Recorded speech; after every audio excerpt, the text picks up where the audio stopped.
c'est l'heure de notre atelier de lecture. Nous allons continuer à découvrir notre histoire du mois, la vie du château. Qui peut me rappeler le nom de l'auteur et celui de l'illustrateur de cette histoire?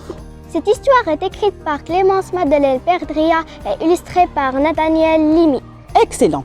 Avant de continuer la lecture, qui peut me dire de quoi parle cette histoire? Les parents de Violette sont morts. Elle ne peut pas habiter toute seule. Elle est qu'en CM1. L'assistant social qui s'occupe d'elle lui a dit que maintenant elle irait habiter chez son oncle, le frère de sa mère. Elle ne l'a pas vu depuis 6 ou 7 ans, mais elle s'en souvient très bien. Il était vieux, gros et il puait. Quand elle arrive à Versailles, elle découvre que Régis le puant n'a pas changé et que sa maison est aussi horrible que lui. Violette est sûre d'une chose, qu'elle ne peut pas vivre ici. Maintenant, on commence la lecture. Régis le puant est vraiment trop bête. Je pense qu'il a un gros souci de connexion de ses neurones dans son cerveau. Je n'avais presque plus de pull chaud. Alors, il m'a acheté un immonde pull jaune qui me tombe jusqu'aux chevilles. Quand je suis arrivée à l'école avec, tout le monde s'est moqué de moi. Malcolm a essayé de me défendre, mais ça n'a rien changé. Malcolm n'a pas beaucoup d'autorité, surtout quand il insulte les autres en disant « bande de patates pourries ». Un jour, il faudra que je lui donne des exemples d'insultes un peu plus efficaces. Que veut dire le mot neurone? Les neurones sont des cellules nerveuses. Elles se trouvent dans notre cerveau et sont reliées les unes aux autres. Elles transmettent et reçoivent des informations. Très bien. Et que veut dire l'adjectif immonde? Cherchez-le dans votre dictionnaire.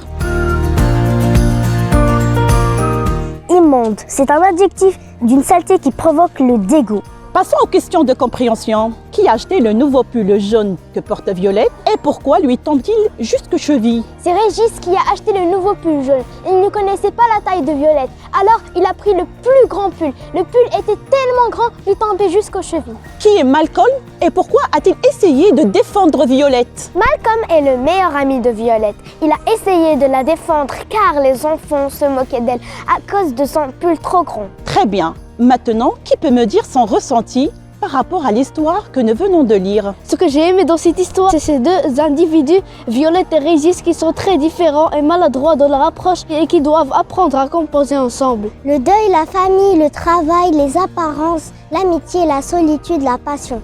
Un petit roman riche de tous ces sujets vécus par des personnages aux voix sonores et singulières. Ce roman plein de douceur malgré le drame, les personnages racontent comment la petite fille et son oncle apprennent à vivre ensemble. Apprivoiser l'autre, c'est en soi une tâche immense, surtout pour un homme qui a vécu hors de sa bulle familiale et une fillette orpheline. واليوم سنتمم قصة المرأة وفقيه القرية، وسنتطرق في هذه القصة إلى استثمار المعجم وتلخيص القصة ومضمونها بشكل عام.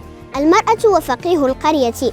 يحكى أن فقيها عالما بأحكام الدين والشريعة حل بإحدى القرى، فلما أدى بالناس الصلاة وأحسن القيام بها عرفوا فضله وأعجبوا بكثرة علمه فقالوا له: سنضمن لك أجرا محترما مقابل أن تعلم أطفالنا القرآن الكريم وأصول الدين ومبادئ القراءة. إذن بعد قراءة القصة سنطرح عليكم بعض الأسئلة التي من خلالها سنبني مضمون وملخص القصة. إذن السؤال الأول: متى عرف أهل تلك القرية فضل ذلك الفقيه؟ عرفوا فضله لما أدى بالناس الصلاة وأحسن القيام بها. من أخرج الفقيه من البئر؟ المرأة هم الذين أخرجوه من البئر. الآن سنأخذ المنجدة لكي نشرح بعض الكلمات الصعبة. ما معنى برنس؟ البرنس هو ثوب يستر الجسم ويغطي الرأس أيضا. ما معنى سرداب؟ السرداب هو بناء تحت الأرض. إذا من منكم تمكن من تلخيص القصة؟ يدور محور هذه القصة حول فقيه عالم بأصول الدين وامرأة فقيرة، حيث أن هذه المرأة لم تحترم الاتفاق الذي وضعه أهل القرية نظرا لحاجتها، لكنها قدمت ما لديها لتكرم الفقيه. لكن هذا الأخير لم يعمل بأصول مهنته، ففضحها أمام الملء وذبحوا بقرتها الوحيدة ومصدر عيشها. Aujourd'hui, nous allons continuer la lecture de notre histoire, L'île sous la mer. Qui peut me rappeler qui est le principal personnage de l'histoire et où habite-t-il? Le personnage principal de l'histoire est Marco. Il habite à Holland Island. Très bien, on commence la lecture. Mais le plus grand danger des marées, ce n'était ni les serpents, ni le faux follet, c'était la vase. Alors là, fallait faire attention. Par endroits, on pouvait s'enfoncer sans jamais toucher le fond. Sur l'île, on racontait des tas d'histoires de gens qui étaient morts, aspirés par la boue. Mais moi, je connaissais les chemins, je mourirais pas. Je me suis retournée vers Magda, elle mettait ses pas exactement dans les miens et j'étais plutôt fière. Pour une fois, je lui apprenais quelque chose. Dans le texte, on retrouve le mot marée. Que veut dire ce mot? Marais, terrain couvert d'eau stagnante où poussent des roseaux. L'auteur a aussi parlé de la vase. Qu'est-ce que c'est? La vase est un dépôt de boue au fond ou au bord d'une rivière ou de la mer. Pourquoi la vase est-elle décrite comme un danger par l'auteur? Il est dangereux de marcher sur la vase car parfois on peut complètement s'enfoncer dedans sans pouvoir en ressortir après.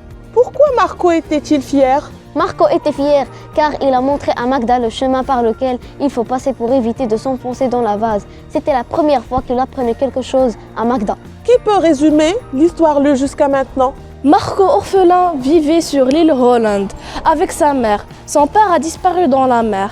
Il n'aimait pas l'école car il ne maîtrisait jamais les maths. Un jour, leur maîtresse leur a annoncé que l'école sera fermée pour des circonstances exceptionnelles. Ce jour-là, tous les habitants de l'île avaient sorti leurs costumes de fête pour assister au départ des jeunes soldats de l'île vers la France pour participer à la guerre. Marco avait un rêve, c'est de pouvoir voler comme un avion pour rejoindre ses amis qui ont quitté le pays. Il passa plus de temps avec les oiseaux. Il a appris à ululer, à pépier et à gazouiller, mais il n'a pas appris à voler. في حصة القراءة اليوم لدينا حكاية بعنوان العصفور مقطوع اللسان، والآن سنقوم باستكشاف متن الحكاية.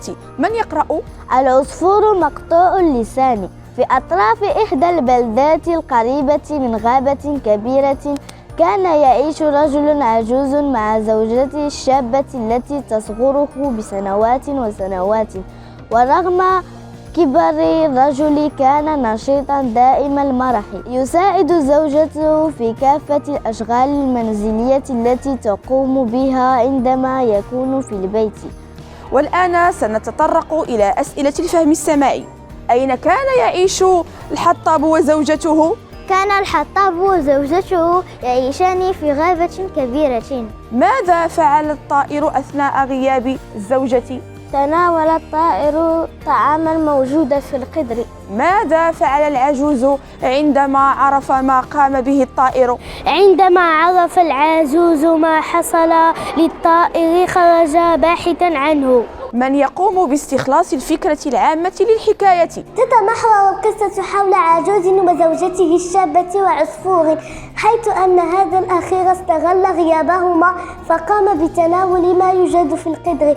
وعند عودة الشابة أطراها الغضب وقطعت لسان العصفور ورمته خارجا. وعند عودة العجوز تفاجأ بما قامت به زوجته فخرج باحثا عنه. فمر بعدة محطات وتحديات إلى أن عثر على العصفور وطلب المسامحة والغفران من العجوز وعاد معا إلى المنزل.